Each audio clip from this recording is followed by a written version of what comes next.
मित्रांनो नमस्कार. मी विजय आणि आपण पाहताय आपलं बोल की भावा हे मराठमोळं यूट्यूब चॅनेल. मित्रांनो, टायटल थंबनेल पाहून तुम्हाला समजलेलं आहे की व्हिडिओ कोणत्या विषयासंदर्भातला आहे. सो त्याच्यामुळे व्हिडिओ शेवटपर्यंत बघा.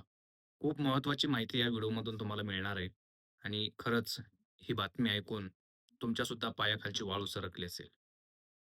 तर मित्रांनो, सगळ्यात पहिली गोष्ट म्हणजे ही हा जो व्हिडिओ आहे किंवा या व्हिडिओमध्ये जे आपण सांगतोय, ते त्या व्यक्तीबद्दल सांगतोय, जी व्यक्ती ऑलरेडी एक मुख्याध्यापक होती. सोलापूर जिल्ह्यामधील बार्शी तालुक्यातील एका गावातील एका शिक्षकी पेशा असलेल्या मुख्याध्यापकाने आपल्या सर्व कुटुंबासोबत म्हणजेच त्याची पत्नी आणि त्याची 2 मुलं होती. त्या सगळ्यांना अगोदर त्या तिघांना औषध पाजलं त्यानी, विष पाजलं. त्या तिघांना मारलं आणि त्यानंतर त्याने स्वतः गळफास घेतला आणि त्या ठिकाणी आपल्या आयुष्याची प्राणज्योत मालवली आणि एकाच वेळेस, एकाच घरात 4 जणांनी शेवटचा श्वास घेतला. मित्रांनो, ही घटना आहे सोलापूर जिल्ह्यातील. झालं असं होतं, की शेअर मार्केट हे खरंच खूप वाईट गोष्ट. ज्यांना अनुभव असेल, त्यांना माहिती असेल कदाचित. शेअर मार्केट म्हणजे कधी नफा, कधी तोटा. एकदमच नफा, तर एकदमच तोटा. त्याचं पूर्णपणे नॉलेज असतं. ते बेसिक नॉलेज घ्यावं लागतं. त्याच्यामध्ये उतरल्यानंतर खूप पैसासुद्धा मिळतो. तुमचे शेअर्ससुद्धा वाढतात, कधी कमी होतात. पण शेअर मार्केट हा फक्त श्रीमंत लोकांसाठीच खेळला जाणारा तो एक खेळ आहे, असं म्हणणं वावगं राहिलं नाही. कारण सर्वसामान्य किंवा मिडल क्लास, नोकरवर्गीय लोकांसाठी शेअर मार्केट कालही चांगलं नव्हतं, आजही चांगलं नाही. कारण शेअर मार्केटमध्ये जे काही दणके बसतात तुम्हाला, ते प्रचंड भयानक असतात आणि असाच दणका या शिक्षकांस बसला. हे एका शाळेमध्ये मुख्याध्यापक होते. आपण समजू शकता, की एका मुख्याध्यापकाला पेमेंट किती असतं. आजच्या जर आजच्या चालूच्या ह्याच्यामध्ये आपण म्हणायला गेलो, तर त्या व्यक्तीला 70-75 किंवा लाखभर रुपये पेमेंट नक्कीच असेल. बायको होती, 2 मुलं होती. खूप सुंदर संसार चालला होता. सगळं व्यवस्थित चाललं होतं. पण या बाबाला लागला नाद तो शेअर मार्केटचा. मिळेल आलेला पगार आणि आलेल्या पगारातल्या बऱ्यापैकी जवळ-जवळ 70-80% पगार तो शेअर मार्केटमध्ये अडकवायला लागला. सुरुवातीला थोडं 4 पैसे यायला लागले.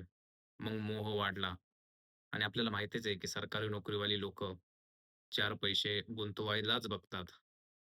थोडं त्यांना जास्त नॉलेज येतं, बाहेरच्या जगात वावरतात. त्यांना माहिती समजतं, की पैसे कसे यूज केले पाहिजेत, कुठे यूज केले पाहिजेत आणि मग ते गुंतवणुकीच्या मार्गामध्ये लागतात. मग कुठे फ्लॅट घे, कुठे हे कर, कुठे ते कर, कुठे ह्याव कर. या सगळ्या गोष्टींमध्ये ते करतात.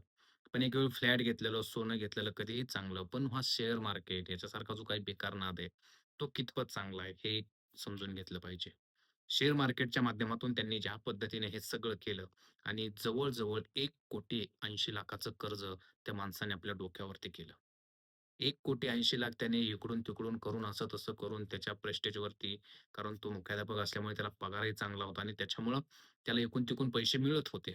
आणि इकडून-तिकडून पैसे मिळवत-मिळवत त्याने जवळ-जवळ 1,80,00,000 कर्ज त्या ठिकाणी केलं. शेअर मार्केट अंग पूर्णपणे अंगाशी आलं आणि एक दिवस असा उजाडला, की त्याला जगण्यापेक्षा मरणं पसंत वाटलं. बरं त्याचं असं म्हणणं होतं, की मी जर मेलो, तर माझ्या कुटुंबाला परत त्रास होईल. माझी फॅमिली पूर्णपणे उद्ध्वस्त होईल. माझ्या पाठीमागे माझ्या फॅमिलीकडे कोण बघणार? म्हणून त्यानं जो मूर्खपणा केला, तो अत्यंत राग आणणारा आहे, की त्यानं त्याच्या मुलांना अगोदर विष घातलं, ती मुलं मारली.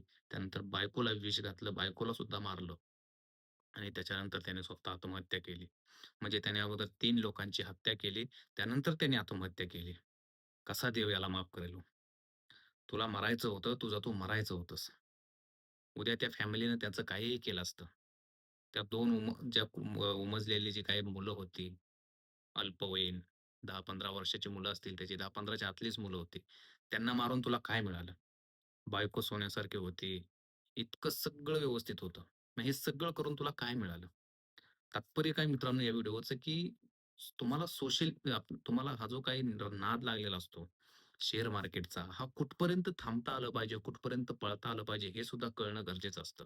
आणि या सगळ्या भानगडीमधून त्यानं त्याची बायको, 2 मुलांची हत्या केली आणि स्वतःची आत्महत्या केली. प्रश्न सुटला का हो? तू पूर्ण फॅमिली घेऊन गेलास. पूर्ण फॅमिली अशी ॲक्सिडेंटमध्ये ह्याच्यामध्ये गेली तर तो विषय वेगळा असतो.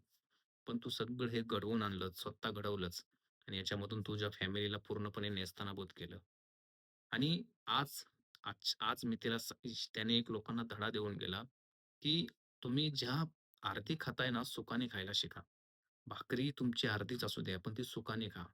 तुम्हाला पगार असतो, तुम्हाला सगळ्या गोष्टी असतात. आता 8वा वेतन आयोग लागेल, तुम्हाला अजूनही पगार वाढला असता. खूप सुंदर आयुष्य जगता आलं असतं. पण कुठेतरी 4 पैसे जास्त मिळतील त्या मोहापायी अडकणं आणि त्याच्यामध्ये बुडत जाणं आणि त्याच्यानंतर आपली अख्खी फॅमिलीच त्यात घेऊन जाणं, हे अत्यंत वाईट आहे आणि त्याने पाप जे केलंय, त्याला वाटलं असेल मी यातून सुटलो, संपला विषय. पण नाही. खरा त्रास तुला इथून पुढे होणार आहे. कारण एकदा फक्त शरीर तुझं गेलेलं आहे, आत्मा तोच आहे आणि आत्म्याला तू 3 लोकांची हत्या केलीस म्हणजे तुला सुखासुखी पुढच्या गोष्टी होणार नाहीत.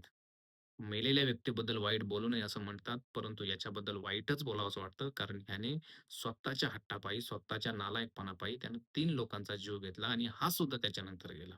त्याच्यामुळं शेअर मार्केट ह्या गोष्टी कुठपर्यंत व्यवस्थित आहे, त्याचा व्यवस्थित बेसिक नॉलेज घ्या आणि त्यानंतर शेअर मार्केटमध्ये पडा. अन्यथा शेअर मार्केटच्या नादाला लागू नका. भीक मागून खायची वेळ आली तरी चालेल, पण अशा भानगडीमध्ये पडू नका.